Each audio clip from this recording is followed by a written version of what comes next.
시청자 여러분, 그동안 평안하셨는지요? 장항준입니다. 오늘 제가 여러분들에게 굉장히 중요한 강의가 있는데 여러분들이 저한테 많은 질문을 하셨어요. 장 박사, 그래, 장 박사가 그동안 코비드 백신에 대해서 많은 강의를 하고 그것이 좋다는, 그것이 정말 중증 감염, 사망률을 감소시키는 효과가 있다는 것을 설명을 해서 그것까지는 우리가 인정을 하겠다. 그런데 과연 백신을 맞았다고 해서 그것이 정말 집단 면역에 도움이 될까? 그리고 정말 백신을 맞은 사람이 맞지 않은 사람과 비교해서 그러한 그 신종 코로나 바이러스를 덜 옮긴다는 증거는 없지 않느냐라는 그런 주장을 하셨고 또 그런 질문을 많이 하셨어요. 그래서 오늘 제가 특강을 준비했습니다.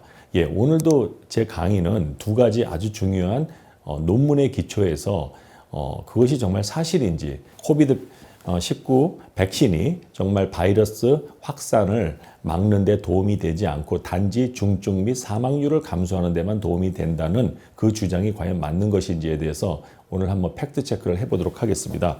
자, 오늘 데이터는요, 굉장히 중요한 데이터가 나왔는데 파이자 비온텍 백신을 맞은 사람이 맞고 나서 코로나에 걸렸을 때 그 백신을 맞지 않고 코로나에 걸린 사람과 비교할 때 바이러스의 전염을 감소시켰다는 굉장히 흥미로운 결과가 나왔습니다. 그런데 이 결과가요, 최근에 나온 그 임상 결과하고도 일치가 되는, 하여튼 굉장히 어떻게 이런 일이 있을까 할 정도로 오늘 제가 논문을 보면서 굉장히 경탄을 금치 못했는데요. 먼저 제가 이 본격적인 강의를 하기에 앞서서 바이러스 확산을 저지하는 코로나 백신의 효능을 입증하기가 어려운 그런 애로사항을 좀 제가 말씀을 드릴게요. 코비드 백신이 중증 감염과 사망을 예방할 수 있다는 것은 여러 임상 실험을 통해서 입증이 되었지만 집단 면역의 핵심이라 할 수 있는 바이러스의 트랜스미션, 즉 A라는 사람이 걸려서 다른 사람에게 전염시키는 그 트랜스미션을 감소시키는지에 대한 여부는 아직 완전히 증명이 되지가 않았어요. 그 이유가 뭐냐면은 코비드19 백신을 맞은 사람이 그렇지 않은 사람에 비해서 다른 사람에게 신종 코로나 바이러스를 덜 옮기는 것을 측정하기가 현실적으로 어렵다는 거죠. 그 이유는 뭐냐면 다른 사람에게 바이러스를 전염시키는 그 트랜스미션은 다른 방역 요소에 의해서 영향을 받는데, 그래서 실제 백신이 방역에, 즉 그 전염을 막는데 얼마나 기여했는지 그거를 딱 잘라가지고 측정하기가 어렵다는 건데요. 한 예를 들면은 어떤 나라가 봉쇄 조치와 마스크 쓰기, 사회적 거리두기를 강력하게 시행하면서 동시에 코비드19 백신을 보급했다면 그 후에 확진자 수가 감소할 때 이것이 백신 때문인지 아니면은 방역 조치 때문인지 이걸 구분하기가 어렵다는 거죠. 그래서 이거에 대해서 많은 학자들이 제대로 대답을 못하고 있었고, 그 백신 무용론을 주장하는 분들이 그런 증거가 없다는 것을 예로 들어서 코비드 백신은 단지 중증 예방에만 도움이 되지 전염을 확산을 저지하는 데는 도움이 되지 않을 것이다 라는 이제 그런 가설, 주장이죠. 예, 그런 주장을 하시는 분들이 있어서 제가 이 문제에 대해서 아주 오래전부터 깊이 연구를 하다가 결정적인 증거, 파이자 백신을 맞고 코비드에 걸린 사람이 백신을 맞지 않고 걸린 사람보다 바이러스를 전염을 확산을 훨씬 덜 시켰다라는 증거를 오늘 찾아서 여러분들과 그 내용을 공유하고자 합니다. 바이러스에 감염된 사람이 다른 사람을 감염시키는 그 어떤 그 요인이 있을 거 아니에요. 어떤 사람은 A라는 사람은 걸렸는데 잘 감염을 안 시키고 B라는 사람은 똑같은 바이러스가 들어왔는데 그냥 주위 사람들을 다 감염을 시켜요. 그 차이가 뭘까요, 여러분? 그거를 우리가 먼저 생각해 보자는 거죠. 거기에 대한 그 답이 어디에 나왔냐면 2월 2일 날 세계적인 내과 학술지 란셋에 나왔어요. 거기에 보면은 스페인에 있는 그 카탈로니아 코호트 연구 결과에서 거기에 대한 답이 나왔는데, 학자들이 이 당시에 이 코호트 스터디를 왜 했냐면 여러분들이 관심을 갖고 있는 하이드록시클로로킨을 먹으면 그렇지 않은 사람보다 먹지 않은 사람에 비해서 그걸 먹고 있는 사람은 바이러스를 덜 옮길 것이다. 그 가설을 입증하기 위해서 연구하는 과정에서 굉장히 놀라운 결과가 나왔는데, 오늘 이 논문의 핵심이라 할 수 있는 그래프를 하나 제가 보여드리겠습니다. 이분들이 뭘 했냐면 이 코호트에 참가한 시험자들의 그 인후강, 여러분 그 RT-PCR 검사 아시죠? 이렇게 면봉으로 된 거 코 속에다 집어넣어가지고 그걸로 매일 이제 그 바이러스 측정을 했는데, 여기서 중요한 게 퀀티테이티브를 했다는 거야. 보통 여러분들 요즘에 그 코로나 바이러스 검사를 할 때 그 PCR 검사는요, 퀄리테이티브, 걸렸다 안 걸렸다 그것만 나오지 바이러스가 있는데 얼마나 많이 있냐, 즉 정량 분석을 안 한다는 거죠. 근데 이 연구에서는 정량 분석을 했어요. 그렇게 해가지고 놀라운 결과가 나왔는데, 자, 이걸 보니까 자, 여기 로그 값이에요. X축이 뭐냐면 바이럴 로드 인덱스 케이스. 그 코호트에 참여한 사람 중에서 코로나 확진이 나온 사람의 인후강에서 그 바이러스의 양을 가지고 이제 로그 값을 보세요. 바이러스가 100만 마리 미만인 경우, 100만에서 1억 사이인 경우, 그리고 10억 이상인 경우. 이 세 가지, 그러니까 10억 이상인 경우 굉장히 하이 바이럴 로드에 들어가죠. 그 세 가지 이제 우리가 서브 그룹을 가지고 이분들이 다른 사람하고 컨택해가지고 바이러스를 이제 전염을 시킨 거죠. 그 레이스를 이제 본 거예요. 그러니까 세컨더리 어택 레이스를 본 거죠. 이제 이 사람들이 이제 확진이 됐을 거 아니야. 또 확진이 됐는데 확진된 사람들 중에서도 다른 사람을 전염시킨 사람들만 이제 뽑은 거야. 그렇게 해서 A라는 사람은 확진이 됐는데 전염을 시켰고 또 B라는 사람은 확진이 됐는데 전염을 안 시켰고 이제 뭐 그런 여러 가지 데이터가 있겠죠. 근데 그 차이점이 뭐냐? 그 인후강에서 그 바이러스가 얼마큼이냐 그 양을 본 거야. 근데 재밌는 거는 양이 많으면 많을수록 남에게 전염시킬 수 있는 가능성이 커졌다는 게 밝혀졌어요. 즉 이게 뭐냐? 코로나에 걸렸다 그래서 내가 다 남을 감염시키는 게 아니고 바이러스가 많이 들어온 사람이 그 바이러스를 많이 갖고 있는 사람일수록 더 남에게 잘 전염을 시킨다. 그래서 여기서 중요한 게 여러분들 한 가지 단어를 기억하세요. 바이럴 로드. 이게 뭐냐? 바이러스 양이에요. 그 인후벽에 있는 그 점액 있죠. 거기서 그 바이러스의 양을 측정을 했을 때 그 바이러스가 많이 나올수록 그 사람은 전염력이 더 크다고 볼 수가 있는 것입니다. 예. 그래서 이제 우리가 그 팩터를 알았고, 그래서 이제 파이자 백신을 접종한 후에 이제 우리가 매일 그 PCR 검사를 한 거예요. 그 논문이 어디에 나왔냐면 이거는 리서치 게이트예요. 이건 아직 피어 리뷰드 저널은 아닌데 그 예일 대학에서 하는 그 리서치 게이트가 있어요.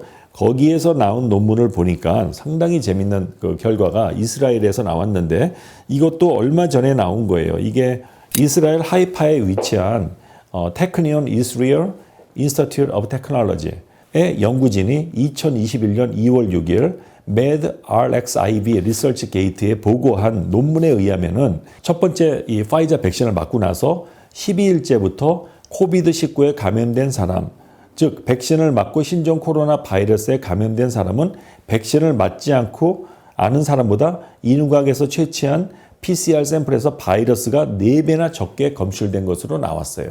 그 말이 뭐냐? 자, 첫 번째 접종 후 12일째부터 12일 이전에, 그러니까 1일부터 11일까지 있는 사람의 샘플보다도 12일째부터는 바이러스의 양이 적게 나왔다는 거예요. 이게 굉장히 중요한데 여러분 이 그래프를 하나 보세요. 여기 보시면 백신 접종을 하고 나서 11일째까지는 여기 보세요. 여기서 중요한 게 뭐냐면 CT라는 값이 있는데 CT가 뭐냐? Cycle Threshold라는 거예요. 여러분 PCR을 할 때 PCR이 뭐죠? 그 DNA를 갖다가 증폭을 시키는 거죠. 유전물질을 증폭을 시키는 건데 그때 한 사이클, 두 사이클, 사이클이 크면 클수록 증폭량이 커지겠죠. 그래서 어떤 바이러스를 진단할 때 그 바이러스의 양이 적다면은 사이클을 많이 돌려야지 진단이 돼요. 즉 바이러스 양이 적으면은 사이클을 많이 돌려야 된다는 거고 그 스레시홀드 값이 낮다는 것은 바이러스 양이 많다는 거예요. 이제 그 이해 가시죠? 바이러스 양이 많으면 한두 사이클만 돌려도 벌써 딱 디텍션 되지만 바이러스 양이 아주 경미할 경우에는 20번, 30번 증폭을 해야지만 검출이 된다는 거죠. 그래서 여기 보면은 그래서 사이클 스레시홀드 값이 크다는 건 뭐예요? 그 바이러스의 양이 적다는 걸 의미하는 거죠. 그게 반비례 관계에 있는 거예요. 이 사이클 스레시홀드 값이 낮다는 것은 뭐예요? 바이러스 양이 많다는 거지. 1일부터 11일째까지 그 사이에 보면은 어떻게 돼요? 스레시홀드 값이 낮다는 것은 뭐죠? 바이러스가 많이 검출이 됐는데 12일째부터 이거 보세요. 갑자기 스레시홀드 값이 확 올라가죠. 그 말은 뭐예요? 바이러스가 적게 검출이 됐다. 지금 그 얘기하는 거야. 근데 여러분 놀라운 게 파이자 백신의 임상 실험을 보면은 그 백신을 첫 번째 접종하고 나서 12일째부터 예방 효과가 있다고 나오거든요. 그게 정확하게 환자의 그 바이럴 로드가 감소하는 그 시점이 딱 10일째부터야. 그것과 일치가 된다는 거야. 이게 굉장히 재밌는 거잖아요. 그래서 이거를 통해서 우리가 알 수 있는 건 뭐냐? 아까 란셋에서 그랬죠. 바이러스의 로드가 크면 클수록 남에게 쉽게 전염을 시킨다고 그랬잖아요.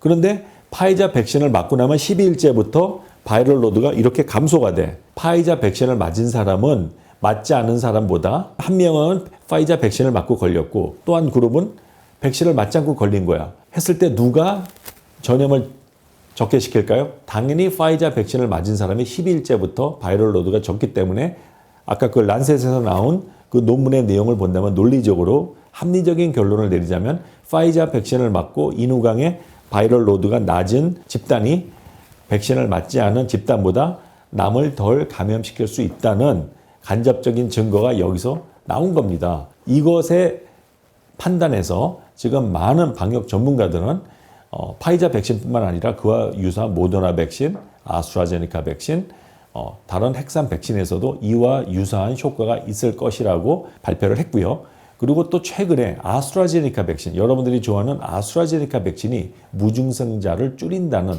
그러니까 아스트라제네카 백신을 맞은 사람은 맞지 않은 사람에 비해서 무증상 감염자를 무려 48%나 줄였다는 그런 보고도 있습니다. 결론은 뭐냐? 코비드 백신은 중증 사망률 감소는 물론이고 그 백신을 맞고 나서 걸린 사람이 다른 사람에게 그 바이러스를 옮기는 것도 감소시켜주는 작용을 한다라는 증거가 생긴 것이지요. 많은 분들이 이제 이런 그런 무용론을 주장하게 된 이론적 근거로 뭐래요? IgE 항체 얘기를 많이 해요. 백신을 맞으면 IgE 항체가 안 생기고 코로나에 직접 걸리면 점막을 방어선 항체를 할 수 있는 IgE 항체가 많이 생겨서 백신을 맞지 않으면 IgE 항체가 안 생기니까 그거 마저도 집단 면역에 도움이 안 된다. 이런 주장을 했는데 과연 그게 사실일까 하는 것에 대해서 우리가 의문을 갖게 된다는 거죠. 분명히 바이럴 로드가 줄었다는 게 뭐죠? 점막에서 뭔가가 중화시키는 항체가 있었다는 거죠. 그렇지 않으면 백신을 맞은 사람에서 왜 바이럴 로드가 낮게 나왔는가? 그거를 설명할 수가 없는 거죠. 많은 분들이 그래요. 백신을 맞으면 IgG 항체가 생기고 주로 IgG 항체가 많이 생기고 IgG 항체는 혈액에 있다. 그래서 그 혈액에 있는 IgG 항체가 점막에 영향을 주지 못한다. 예, 맞습니다. IgG 항체가 분명히 점막에 영향을 주지 못하는데 그러면 어떻게 해서 이렇게 자 논문에 보면은 10일째부터 바이럴 로드가 감소되는 걸 어떻게 설명할 수 있냐는 거야. 그렇다면은 그 첫 번째 가설이 잘못된 게 아닙니까? 과연 코비드 백신을 맞고 나면 IgG 항체가 안 생길까요? 여러분 그렇지가 않습니다. 점막을 방어하는 Mucosa Associated Lymphoid Tissue, 멜트의 정체에 대해서 오늘 제가 말씀을 드리겠습니다.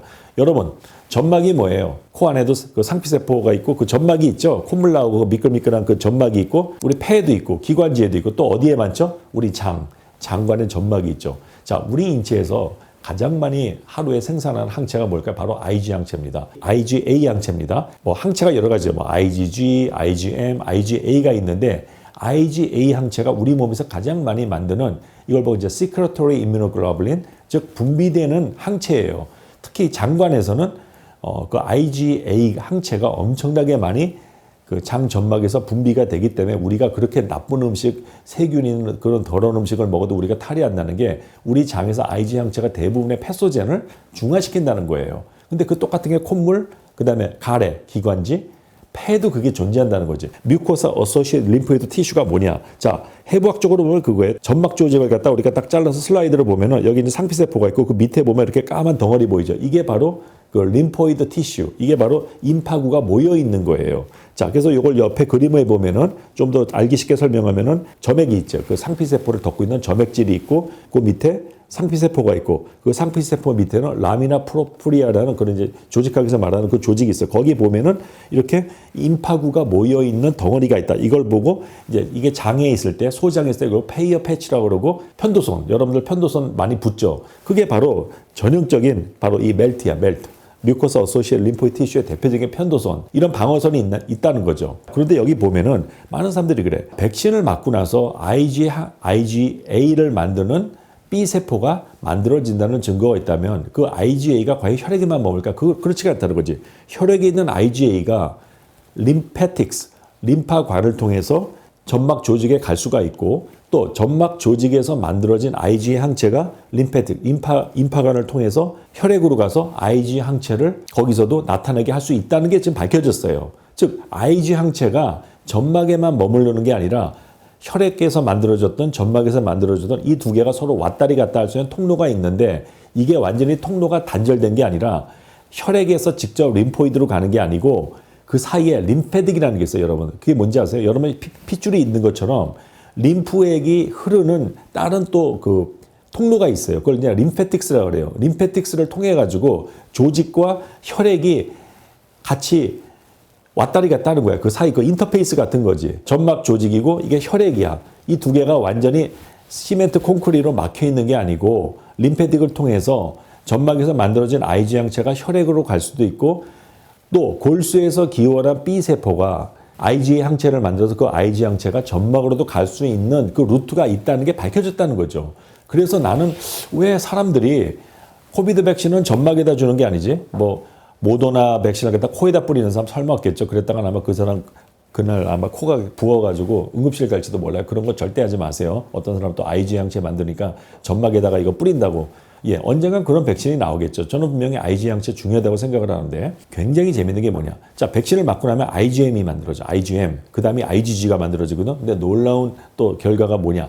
IgM을 만드는 B세포가 IgA를 만드는 B세포로 클래스 체인지가 될 수 있다는 게 또 밝혀져 있어. 그래서 저는 이거는 제가 설명을 하는 거예요. 자, 파이자 백신을 맞고 코비드에 걸려가지고 바이럴 로드가 감소됐다는 그 현상을 어떻게 설명할 수 있는가? 아마도 처음에 IgM을 만드는 그 B세포가 T세포의 도움에 의해서 IgA를 만드는 B세포로 전환이 되고 그 IgA가 림페틱스를 통해서 점막으로 전달된 게 아닌가. 저는 그 생각을, 이건 어디까지나 제 가설입니다만 이 논문에 나온 내용과 또 우리가 이러한 그 면역학적인 지식을 완전히 종합해 볼 때 백신을 맞으면 IgA 항체가 생기지 않는다는 그거는 잘못된 주장이라는 것이고 백신을 맞아도 IgA 항체가 생길 수 있다는 제가 그 논문이 그것도 아스트라제네카 백신 맞고 IgA 항체가 만들어졌다는 결정적인 증거를 제가 갖고 있거든요.